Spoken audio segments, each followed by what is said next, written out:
Medieval India's spiritual revolution, Bhakti, Sufism, and more. Across the vast tapestry of India's history, the medieval period stands out as a time of profound spiritual awakening. It was an era where the very soul of religion was being questioned and redefined. From the Himalayas to the southernmost tip, religious reform movements swept across the land, challenging age-old traditions and breathing new life into spirituality. This was a revolution of hearts and minds, driven by a yearning for a more personal and accessible connection with the divine. Saints, poets, and thinkers rose from all corners of society, their voices echoing with the message of Bhakti, Sufism, and a revitalized approach to traditional philosophies. Imagine a time when the Indian subcontinent was a kaleidoscope of faiths and philosophies. The medieval period witnessed the rise of religious movements that sought to redefine spirituality. These movements expressed a deep-seated yearning for a more personal and direct connection with the divine. They challenged the established order, questioning rigid rituals and exclusionary practices. At the heart of this spiritual revolution was the idea that devotion and love for God transcended caste, creed, and social hierarchy. Journey to the sun-drenched plains of South India, where the Tamil language danced on the tongues of poets and saints. Here lived the Alvars and Nayanars, poet-saints whose devotional hymns altered the religious landscape.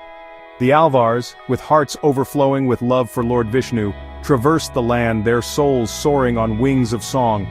Their verses spoke of Vishnu's compassion and grace, inviting all to seek refuge in his divine embrace. The Nayanars, equally fervent, dedicated their lives to the worship of Lord Shiva. Their hymns painted vivid pictures of Shiva's cosmic dance and his role as the destroyer of ignorance. Together, the Alvars and Nayanars helped dismantle the rigid barriers of caste and spread the message of divine love. To comprehend the shift in medieval India, we must delve into the heart of the Bhakti and Sufi movements. Picture a society where access to the divine was mediated through rituals and priestly authority. For many, particularly those on the lower rungs of society, spiritual enlightenment seemed distant. The Bhakti and Sufi movements emerged as a response to this imbalance. They championed a personal relationship with God, bypassing elaborate rituals or intermediaries. This emphasis on personal devotion resonated deeply with the masses, particularly those marginalized by the social order. The call for equality and spirituality that embraced all became the rallying cry of this new awakening. Chapter 4. The impact of the Bhakti and Sufi movements on Indian society was transformative. Their message of love, devotion, and equality permeated every strata of society. One significant contribution was the promotion of vernacular languages. Saints and poets composed their devotional songs in regional languages, making spirituality accessible to all. This led to a flowering of vernacular literature, with each region developing its own tradition of devotional poetry. The movements also breathed new life into the arts. Temples became vibrant centers of cultural expression, adorned with intricate carvings and sculptures. Music played a pivotal role in disseminating the message of Bhakti and Sufism. Devotional songs became an integral part of religious life, drawing people from all walks of life. Chapter 5. The Bhakti movement was woven together by countless individuals, each contributing their unique hue.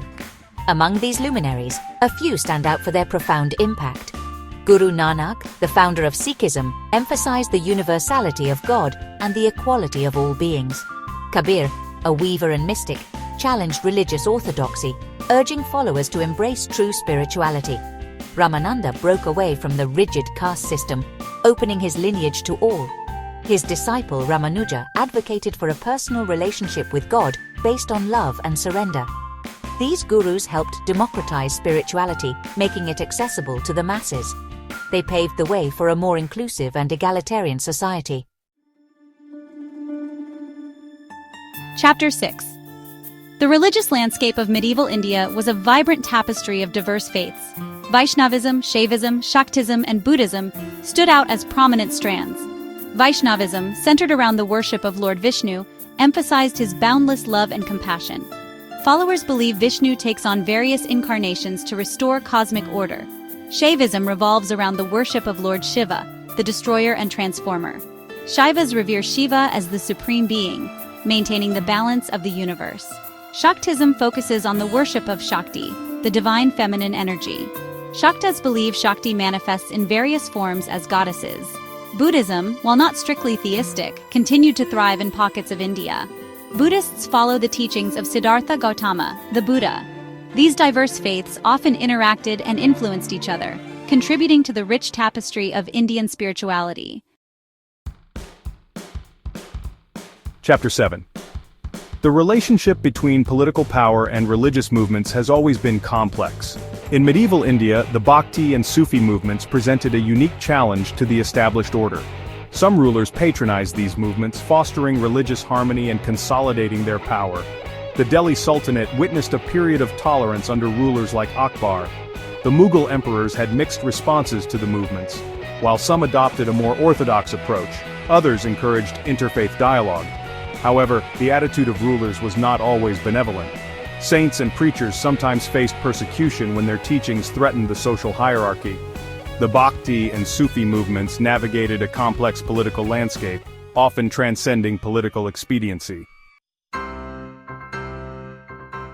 Chapter 8. In Bengal during the 16th century, Chaitanya Mahaprabhu emerged as a charismatic figure in Vaishnav Bhakti. Imagine a young scholar transformed by a profound spiritual experience, dedicating his life to pure devotion to Krishna. Chaitanya's teaching sparked a revival of Vaishnavism across eastern India. He emphasized chanting Krishna's name, singing devotional songs, and cultivating an intense personal relationship with the divine. Chaitanya's followers saw him as an incarnation of Krishna, sent to rekindle the flame of bhakti. This belief, coupled with his enthusiasm, drew countless people to his fold. Chaitanya's impact on Vaishnavism continues to be felt even today.